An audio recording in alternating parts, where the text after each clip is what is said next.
Now let's get talking now. Nigeria ranks very low on the global ease of paying taxes, while the country's tax to GDP ratio is one of the lowest in the world and well below Africa's average. Well, this has led to an over-reliance on borrowing to finance public spending, which in turn limits the fiscal space as debt service cost consumes a greater portion of government revenue annually. In consonance with this, President Bola Tinubu's promise to remove all barriers impeding business growth in the country. Last Friday, he established the Presidential Committee on Fiscal Reforms, Fiscal Policy and Tax Reforms. It comprises of experts from both public and private sectors and have responsibility for the various aspects of law reforms, tax law reforms, fiscal policy design and coordination, harmonization of taxes and revenue administration. With me to discuss this, of course, what is expected of this committee, and of course, a lot of discussions around tax issues, revenue generation. The co-founder and chief executive officer of Budget Nigeria is an entrepreneur, an open data analyst, popularly known as the co-founder and CEO of Budget, Mr. Oluseun Onigbinde. He joins me from the United States of America. Seun, thank you so much. It's good to see you again today. It's a pleasure being here today. Thank you so much, Tolu. Thank you. Yes, Ashok, I know you know Mr. Taiwo Oyedele in person. Of course, I also do. But first, I want to start this way. Was this expected? And what will be your first port of call if you have to advise him? What do you think? Where do you think he needs to start from? Looking at his his responsibility, what he has done over time, taking charge of the NESG, doing some things around debt management, around, we can go on and on with what Mr. Taiwo Oyedele has been doing. But in your thoughts, where do you think he should start from? Nigeria, many say, remains a complex country. Yeah, thank you so much. And I would say that Mr. Oyedele was part of a session that we held last month in Lagos, where we explored the fiscal opportunities and the challenges that this face. It was one of our speakers, including Abu Bakr, who is the MD of Sterling Bank. And I could recall, I mean, we were expecting this, I would say that clearly. I recall vividly, he spoke passionately about the need the tax architecture of this country and ensure that we don't encourage duplicity. He believes that there's too many, Nigerians pay too many taxes, there are too many people across different levers of government at the federal, state, and local council level that are collecting taxes in an opposite manner, and that become a huge burden on the taxpayer itself. So I think I heard that very, very loud and clear from him in terms of the need for us to harmonize our tax systems and making sure that we don't burden people more than necessary. There was also a conversation about trust, about paying taxes is not just a one-way street, So I was expecting also to make that point clear to the public office holders that it's not just for you to just pay taxes. You also have to be able to put the element of trust in there.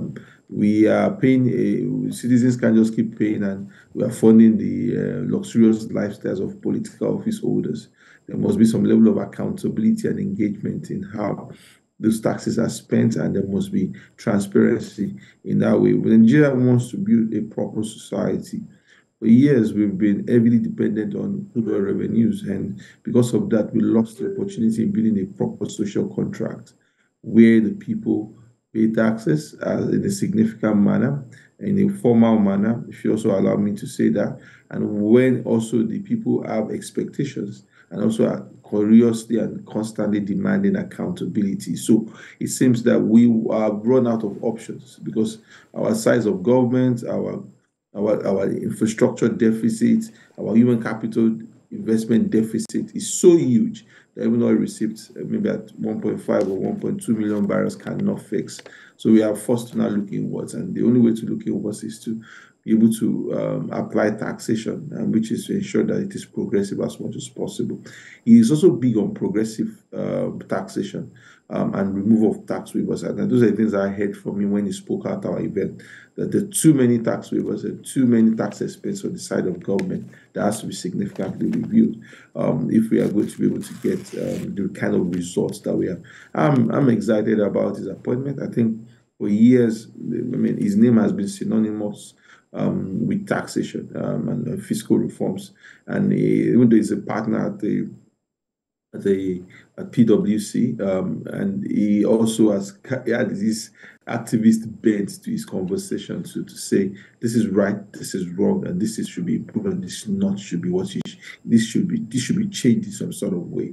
So I'm happy that he's able to carry that into government and advise government, and we'll be waiting for what exactly is going to come up forward with at the end of the day. It's a good way to start this discussion, Shehu. Looking at tax laws, fiscal policy design and coordination. The fiscal side, of course, many would say is supposed to complement the monetary side. And there's been a lot of bold steps too around the monetary side. Do you see another kind of ball game? You know, we had that challenge in the previous administration. Many talked about that lack of coordination among both sides. So how is that coming to you now? What do you think are those things that they need to start to work on so that there is that synergy between both parties? I mean, we know that in the previous government, there was significant involvement of the central bank on the fiscal side, and that was highly abnormal. Highly abnormal that the federal government, the CBN, forgot its mandates around general employment, price stability, and it seems it focused on just being a banker, an haphazard lender to the federal government, and that had significant consequences. I mean, inflation, exchange rate devaluation, and all of that. It's something that looks like this current government wants to do things differently. One, they've made it clear to everyone that the way things were run at the CBN, or especially the dual exchange rate mechanism, is not effective. It is riddled with corruption. So, I mean, we are in a space where another window has been created, even though there's still wide disparity between that and the parallel market, but it was not as it used to be. So that's something worth looking at curiously. Seems there's also a huge conversation on revenue. I mean, this is just an administration around 45 days in office. So for them to understand that public revenues are critical to the conclusion of their mandate, or to be able to deliver their mandate to the Nigerian people, it's something worth commending, because one, they have a special advisor on revenue. So that means they see that as a big problem.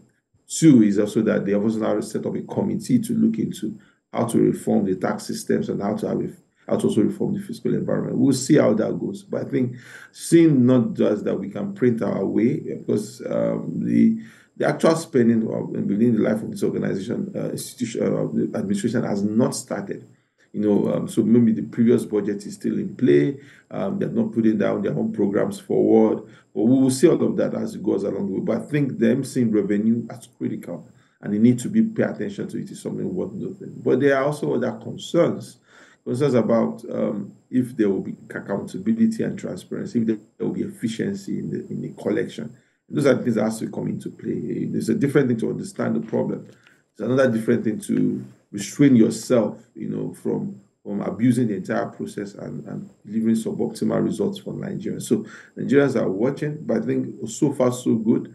Having a special advisor on revenue, having a committee to also look at the fiscal side of things, because that was significantly neglected in the previous government. It just didn't work out previously. We had the CBN governor who looks like he was the CBN governor and also the Minister of Finance at the same time. Indeed, Shehu. When we talk about ramping up revenue or getting more revenue for government through the non-oil space, that worry around crude and all of that, that worry comes in. Are you going to overtax Nigerians? Are you going to get more proceeds from crude? With the latest report of crude oil theft, what do you think government should be looking at around that space? Because we still need to ramp up revenue from that end to be able to diversify? I mean, thanks so much. It's a ship, a huge ship. This is us drilling oil since late 50s. I mean, and up to now, we can't just even do 2 million barrels consistently. We're hovering around 1.2, 1.5 million in the last 1 year. So there's a big problem. And it's also because we have not been able to, even in the times of a boom, we were not able to attract the investment into the oil industry. I mean, we had a legislation that did not incentivize investment. Insecurity crept in within that region. We also now looked at the fact that the entire environment is also moving away from fossil fuel and also trying to apply. So capital is looking for the most efficient place to invest in. For me, this is a big problem because we are going to run out of time if we don't start even drilling oil in record numbers. There is no reason why Nigeria cannot have 4 million barrels per day. I know the current government has put that as one of its major plans, that they should ramp up oil production. But that is not an easy decision to make, considering that that deep offshore production costs a whole lot, in terms of timing and in terms of the turnaround period to be able to even bring that to stream. But the onshore that we have is plagued with insecurity and it has its own challenges too. And I just feel that the government still has to look back and say, we want to transit our energy, but we still have this crude oil on the ground, and we want to see what window do we have to be able to move things forward. But the bigger problem is investment. Where do you find investment? Because even if we optimize for everything that we have right now, let's say our pipelines are properly working, let's assume that we're able to get all our production up. We can still do, when you remove condensate production, you can still do you can still do more than 2 million barrels per day. Our country of 200 million people with a huge gap in consumption and in public revenue, something has to change. We can't continue to stay at that level. So where we're going to find investment, I think that's a hard task for the Bola Tinubu or the subsequent administration that would come. Yeah. So I want to also follow up by saying many international or many investors would say they want clarity of purpose. They want sanctity of contracts. They want everyone to follow the rules. That's what will make them bring their monies here. We saw the figures yesterday, capital importation, and it's not looking pretty well like what we used to have. Now, all of this moves being made at the moment, how well do you see it attracting the needed investors at this time? Let's wrap up on that note. It's going to be difficult to ramp up investors at this time. I mean, because also the global macroeconomy does not seem palatable at this point. The developed countries, the US, the European area, they are facing huge inflation, and so governments in those environments are also raising rates, and just to attract capital and to attract investment. So it's going to be challenging for you to want to put money in a developing market, except you see an outsized opportunity for you to do so. So that's our biggest problem. First. Second one is what you mentioned. People have seen the reforms. They've looked at us. We've stopped subsidies. We are trying to harmonize the exchange rate, but it goes beyond that. That kind of solution or that kind of offering has to be consistent. So people want to see that.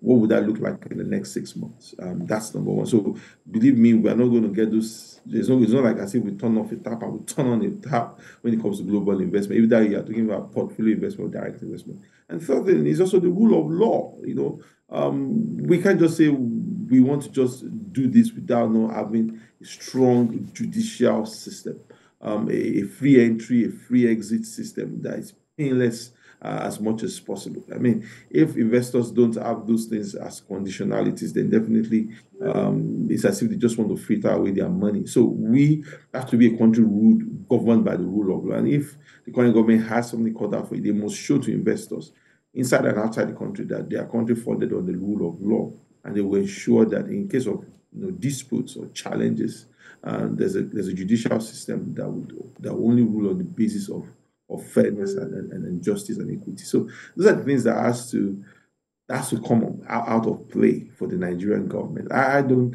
think a lot of the things we're trying to do now in terms of we want to attract portfolio investors, I think it's critical, but I don't think that's our answer. Portfolio investors are very, very fickle. They would come in and at the slightest inconvenience, they will opt off, and we will keep having those burdens to have to now pay them, and how to give them a orderly exit.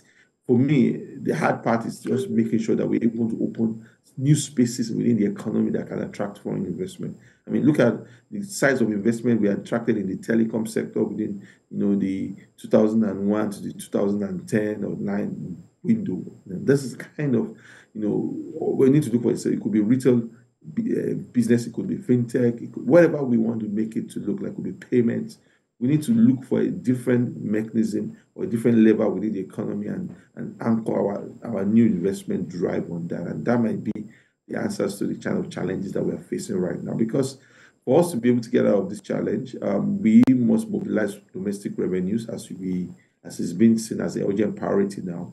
We must be efficient. We must rationalize expenditure and apply efficiency. If government still spends money in a wasteful, in a ruthless, and in a opposite manner, then nothing would ever happen. And two, we must posture ourselves as a place for investment. That people must see us as that there's a competitive need to be able to put money into Nigeria. And I think those are the things that can be transformative for our country along the line. Well, interesting stuff. Shemamos, thank you so much for your time. Our next discussion will focus on the new report by Budget. Yes, just a minute to talk on that as we wrap up. I know we'll break it down further. Yeah, I mean, we have a fiscal transparency league table that we released, and we've been observing that space. Let's not forget that the World Bank provided a grant to states through the federal government, and is to publish some fiscal documents, and means they were giving money. But we are worried that after the end of that project, the states continue to publish those reports. This necessitated us to say, okay, let's create a fiscal transparency table where we now have people who are rank states on the basis of their publication of fiscal reports. And we have Jigawa leading that pack. We have Benue, Taraba, and Abia, coming last on that table, and it's available on our social media channels where you can see what we have done in terms of practice fiscal transparency. There's a huge attention on the federal government, but there's also a huge need on our side to make sure that states are also more accountable and efficient. Thank you. All right, that's very interesting. As we would like to see more of that document, and like I said, we would have to find time to really engage and speak around this very important topic of discourse, and that document just released by Budget. Thank you so much, Mr. Shehu Onigmide, for your time. Co-founder, CEO, Budget, joining us from the United States of America. We appreciate this. Thank you so much. Thank you so much, Tulu. Thanks. It's a pleasure. Thank you.